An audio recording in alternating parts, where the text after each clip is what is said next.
நீலகிரி மாவட்டம் மசினகுடி அருகே மாயார் பகுதியில் தாயை பிரிந்து சுற்றித் திரிந்த குட்டி யானை கூட்டத்துடன் சேர்க்கப்பட்டுள்ளது.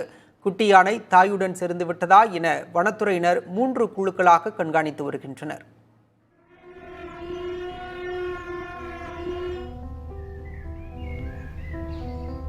மாயார் பகுதியில் தாயை பிரிந்த நிலையில் குட்டி யானை ஒன்று சுற்றித் திரிந்தது.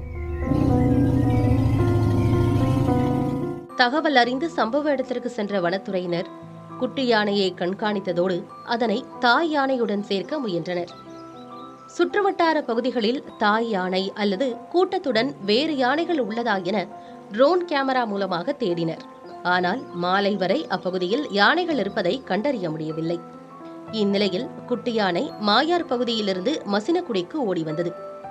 அங்கிருந்து குட்டி யானை வேறு பகுதிக்கு ஓடிவிட வாய்ப்பிருந்ததால் வனத்துறையினர் அதனை கட்டி வைத்தனர்.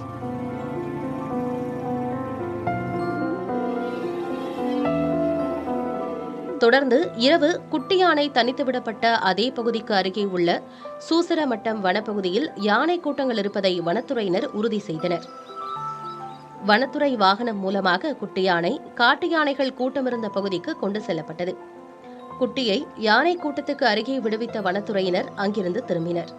காலை மீண்டும் அப்பகுதிக்கு வனத்துறையினருடன் சென்று ஆய்வு மேற்கொண்ட போது அந்த பகுதியில் 3 யானை கூட்டங்கள் இருந்ததும் அதில் குட்டிகள் இருந்ததும் தெரியவந்தது.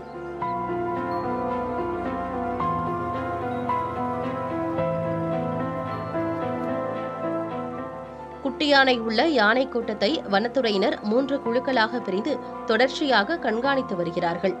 குட்டி யானை பெரும்பாலும் கூட்டத்துடன் சேர்ந்து விட்டது என வனத்துறையினர் நம்புகின்றனர். இருப்பினும் அதனை முழுவதுமாக உறுதி செய்யும் வரை வனப்பகுதிக்குள் கண்காணிப்பு பணிகள் தொடரும் எனவும் வனத்துறை தெரிவித்திருக்கிறது. புதிய தலைமுறைக்காக கூடலூரிலிருந்து செய்தியாளர் மகேஸ்வரன்.